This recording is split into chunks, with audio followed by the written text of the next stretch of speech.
వీళ్ళ కాలంలో సో ప్రధానంగా ఎటువంటి ఇప్పుడు ఆర్యుల స్థిర నివాసం అని చెప్పుకున్నాం. సో ఇది ఆర్యుల స్థిర నివాసం. ఇక్కడ ఈ ప్రాంతంలో ఆర్యులైన వాళ్ళు నివసించారు. ఏ ప్రాంతాలు ఉన్నాయి ప్రేంటెడ్ అనమాట. ఇప్పుడున్నటువంటి దేశాలలో ఎటువంటి ప్రదేశాల్లో ఆర్యులు నివసించారు అప్పట్లో 15,000 BC ఆ టైంలో ఆర్యులు నివసించేవారంటే ఇక్కడ చూడండి. ప్రేంటెడ్ పార్ట్స్ ఆఫ్ ఆఫ్ఘనిస్తాను, పంజాబు, హర్యానా ప్రధానమైన ప్రాంతాలు వచ్చేసి ఆఫ్ఘనిస్తాన్. సో ఆఫ్ఘనిస్తాన్ దగ్గర నుంచి మనకి పాకిస్తాన్ రీజను, సో పాకిస్తాన్ అని చెప్పొచ్చు. పాకిస్తాను మన ఇండియాలో చూసుకుంటే పంజాబ్ అనమాట. సో పంజాబు, హర్యానా, ఈ రెండు కూడా ఇండియాకి సంబంధించినవి. సో ఇండియా ప్రాంతాలు ఇలా అనమాట.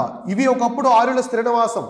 ఇప్పుడు పాకిస్తాను, ఆఫ్ఘనిస్తాన్ ఇస్లామిక్ కంట్రీస్ కావచ్చు, కానీ ఒకప్పుడు మాత్రం ఇవి ఆర్యుల యొక్క నివాసం అనమాట. వేదకాలం మొదలైంది ఇక్కడే. వేదకాలం అనేది మొదలైంది ఇక్కడే అనమాట. మీకు తెలుసో లేదు, ఆఫ్ఘనిస్తాన్లో పంజషీర్ వ్యాలీ అని ఒకటి ఉంటుంది. పంజషీర్ వ్యాలీ అని ఇక్కడ ఉంటుంది అనమాట. గాంధార రీజన్లో ఉంటుంది. మనకి జనపదాలు ఉంటాయి, మహాజనపదాలు 16, అందులో గాంధార్ రీజను.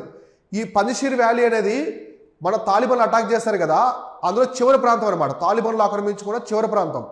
ఇది హిందూ కుష్ పర్వతాల్లో ఉంటుంది. చాలా అందంగా ఉంటుంది, పంటలు బాగా పండుతాయి ఆ ప్రాంతంలో.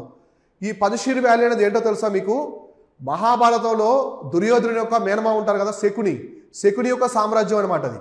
శకుని వాళ్ళ యొక్క తల్లిదండ్రులు పరిపాలించిన ప్రాంతం అది. ఏది? పంజషీర్ వ్యాలీ. అది ఆఫ్ఘనిస్తాన్లో ఉంటుంది. ఆఫ్ఘనిస్తాన్లో ఉండేది శకుని యొక్క సామ్రాజ్యం ఒకప్పుడు. అర్థమైందా? అలా అనమాట. అంటే దాని అర్థం ఏంటి? వేదకాలంలోనే వీళ్ళు ఆఫ్ఘనిస్తాన్ ప్రాంతంలో కూడా నివసించారు. కాబట్టి ఆఫ్ఘనిస్తాన్, పాకిస్తాన్, ఇండియా ఈ 3 భాగాల్లో మనకి వీళ్ళు కనిపిస్తారు.